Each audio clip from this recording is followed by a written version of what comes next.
Driving any Bugatti is a special occasion, and this is a very special Bugatti indeed. This is the 2013 Bugatti Veyron Grande Vitesse, Le Ciel Californien, a one-off copy and the first Grand Sport Vitesse to be sold in the United States. This is a car of superlatives and extremes. A 1200 horsepower W16 engine that will propel this car past 300 to almost 400 kilometers an hour. This is also the very first Bugatti Veyron to feature an open top, and at the time it was built, was the fastest open-topped car in the world. As you might imagine, performance in a car like this can only be used quite sparingly and in very few applications. But this was going to be far from the ultimate Bugatti variant in the modern Volkswagen Group era. And the question we're asking with these drives is, how much power is too much perhaps, and does it really make a difference? Can you feel it in the conditions in which we drive every day? And of course the immediate answer is no, but there is something about the way a car delivers its power and its usability and the presence and sense of occasion that it warrants that I think is important to talk about. Because there's no doubt that this car is dramatically designed. Volkswagen Group has proven to be a great brand steward of some amazing companies. And the second revival of Bugatti, after that done by Romano Artioli in Italy in the 1990s, has proven to be a lasting one, and one that has resonated with Bugattists around the world. The vintage Bugatti Group also embraces these cars in a way that could not be imagined for other rebirths of marques. And that is a testament to the fact that the current management of Bugatti is determined to put elements of style and performance in their cars that they think that Ettore and certainly Jean Bugatti would have appreciated. There is something ever so slightly excessive about driving a car like this through city streets. But some of the streets that we'll be driving on are certainly worthy of a drive in this car and should show us a lot about what this and one of the latest Bugatti models has to offer. The first impression, of course, is that on the outside, the car seems very small and claustrophobic. Quite surprisingly and pleasantly, on the inside, there's a lot of room. There's a feeling of spaciousness that you would not have expected looking at the car from the outside. And of course, the open panel glass roof really does help in that impression. The car is certainly luxurious, but not in an ostentatious way. There's blue tinted carbon fiber trim accents on the doors and the dashboard, very straightforward dials with a very French numeral system on them, and everywhere the reminder of Bugatti, his signature logo, the EB, the reversed E. You do get the feeling that you're in a car that is certainly very special. It's a comfortable ride, but it's firm.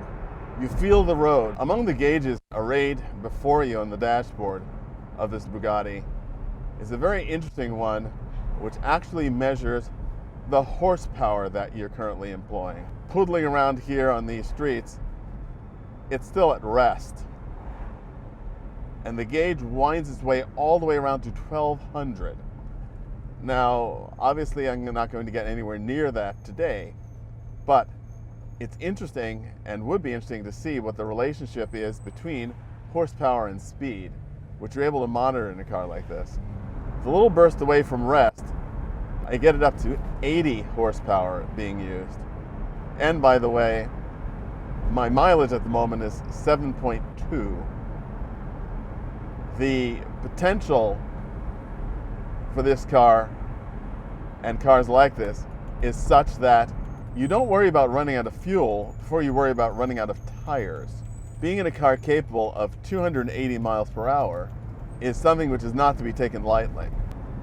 And of course, it's very interesting that I've often talked about the national characteristics of cars, and those of French cars in particular being one of having very compliant suspensions.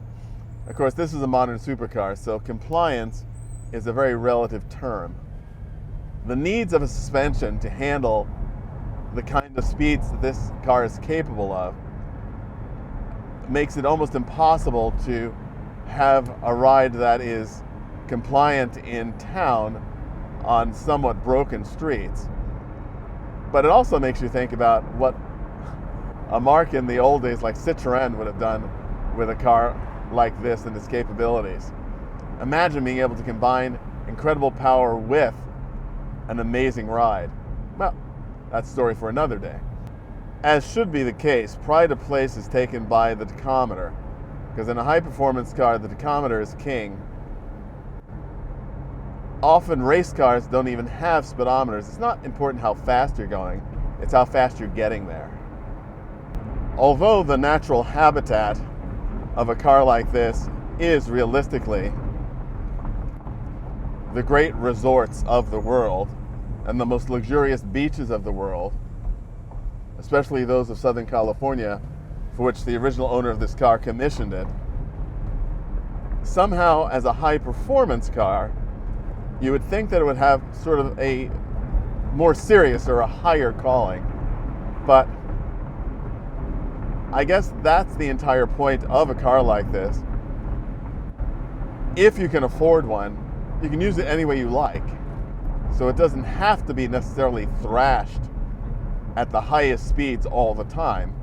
Perhaps it can offer you some entertainment and enjoyment even around town. As might be expected in a car like this, steering is very responsive, but it's also quite light. There's a certain amount of road feel in the steering, but not as much as you might expect in a car, especially with tires of this profile. Doubtless the electronic controls that govern the steering are taking a lot of that directness out in order to provide a level of stability and predictability in the handling. It's sort of interesting and ironic to look at the climate controls in the car and find an auto setting and an economy setting.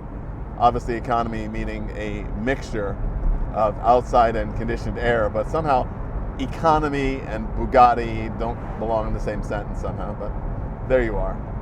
The modern world. The tactility of the controls in this car are also quite impressive.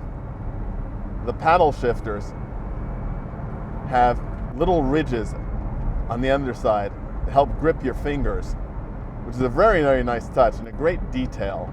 It's emblematic of the attention to detail in this car, which is quite impressive and certainly expected at a car of this price. But nonetheless, they're great to find because it's indicative of the fact that they wanted this to be a car for a driver. Despite the very high-speed nature of this car, I'd imagine this would be a very entertaining ride on one of the secondary roads in France, where you'd get some nice little twisty bits along with some great long sweepers. The car, I think, would acquit itself quite well and be quite entertaining indeed. Hi, it's Donald with this week's Audrain Auto Museum Fun Fast Fact Quiz question. Many people know that Ettore Bugatti was born into a family of artists and architects. His brother Rembrandt was quite a famous sculptor.